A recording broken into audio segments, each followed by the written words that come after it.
Hey everyone, welcome back to our channel. What we're going to be talking about today is the madness and chaos that's going on in New York City.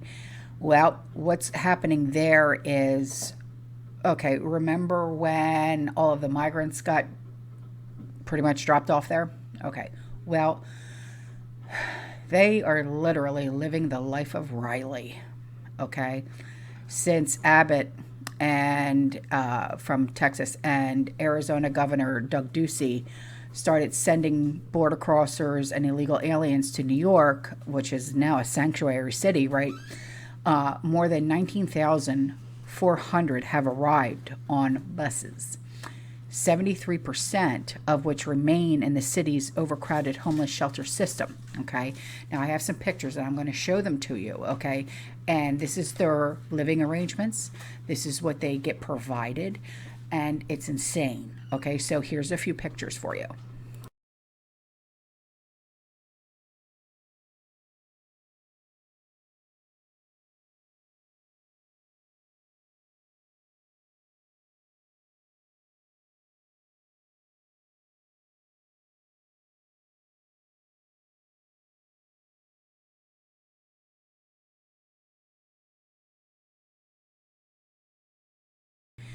So, in order to relieve the homeless shelters, Eric Mayor Adams, okay, he has set up a tent city solely for newly arrived migrants on Randall's Island, which sits between Manhattan and Queens.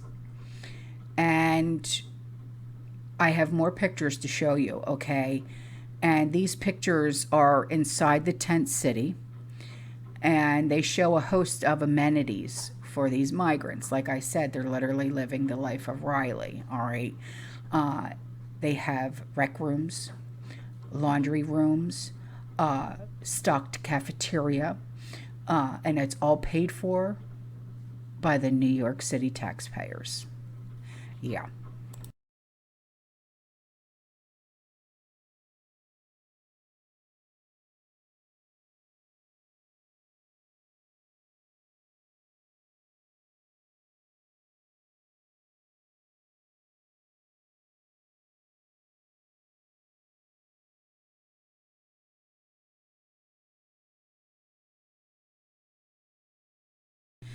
Now, specifically, this tent city will begin housing 500 single male migrants.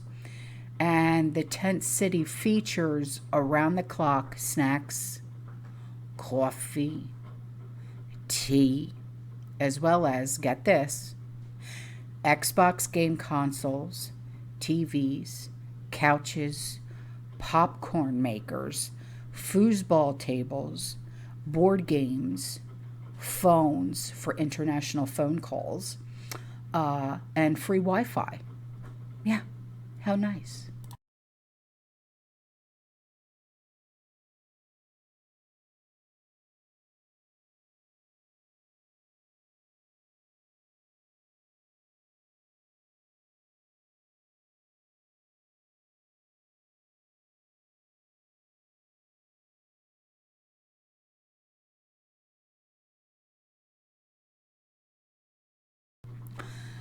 And this tent city, officials said, could eventually house 1,000 migrants. Yeah, yeah, I know. So, my question is this: they get all of this stuff just literally handed to them. Are they eventually, is there a program? I mean, this is an honest question. This is honest concerns. Are they, said to, you have to go get a job, you have to save money, you have to go out and get a place to live? Do you have, like, is there like a time limit on when they have to get out? Or can they just live there for the rest of their lives, do whatever they want, no getting a job, no settling down anywhere? It's just come, stay, enjoy your life for free, all on the taxpayers of New York City. I mean, that's a serious, concern.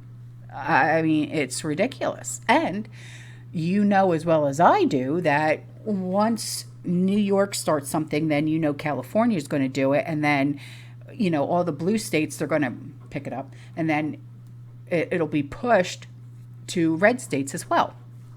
So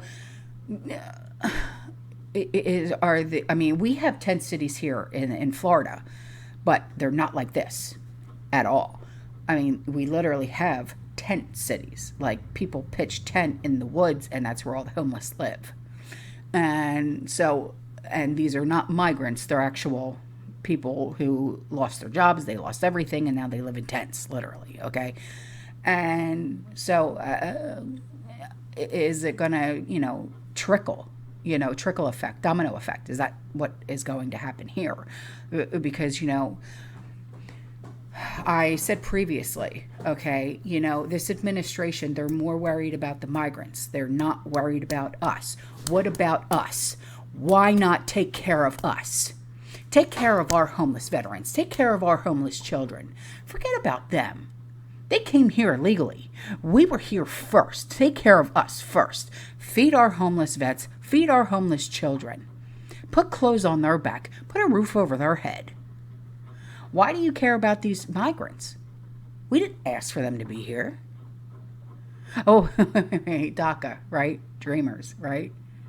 Is that part of this? Is that what they're going to claim for asylum? Is that part of this now? Because this is getting ridiculous here. You know what I'm saying?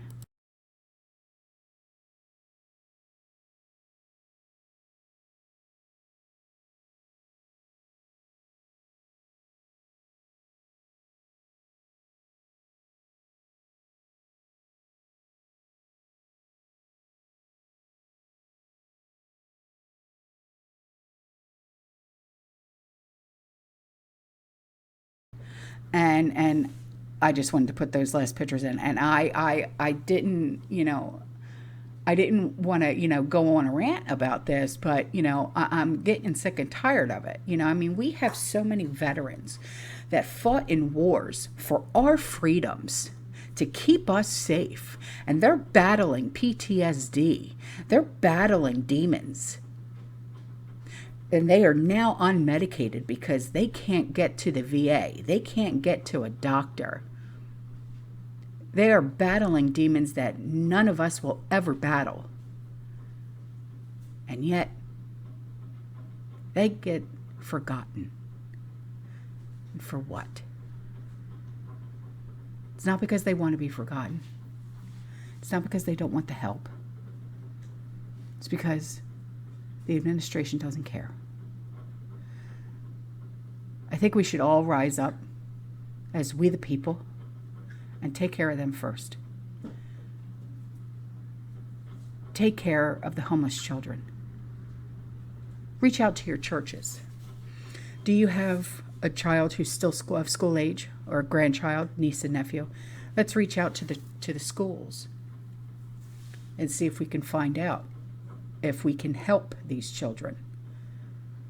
I remember when Andrew was in school, we would help out the homeless kids by sending extra school supplies, things like that. We would donate his clothes that he grew out of to the schools, and they would be distributed.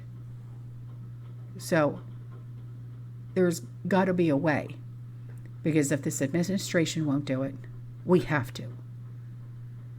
I think it's the most important thing that we can do.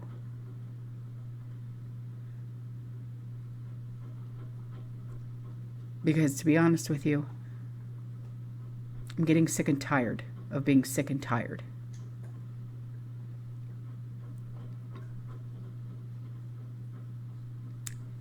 I know that this country is made up of immigrants. I know that. Like I said, I come from a family of immigrants. But we came here the right way. My grandfather came here. He enlisted in the Army, and he fought in World War II.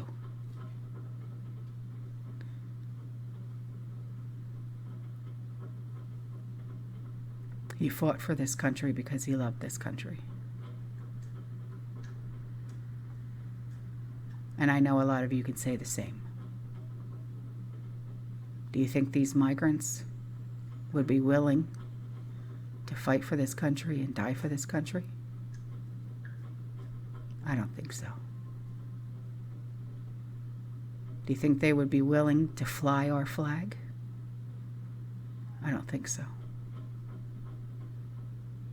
They get pissed because we can't understand them when they speak.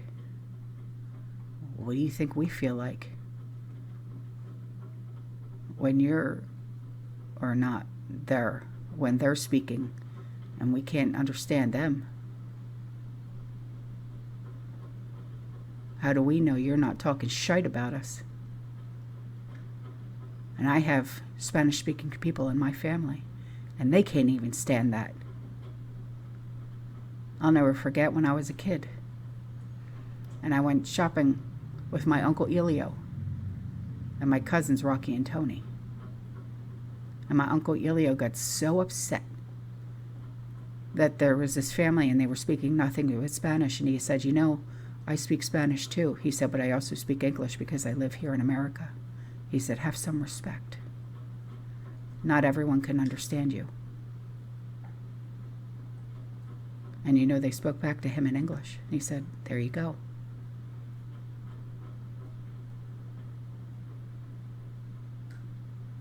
It's just sad. I'm not, you know, I just feel that they come here, maybe they should become accustomed to our ways. Just like if we go to their countries, we have to become accustomed to theirs, yes? Maybe I'm wrong. But I don't know. All right, I'm out of here. I appreciate you. You stay safe, you stay positive, you keep prepping, and as always, fearless. Ciao.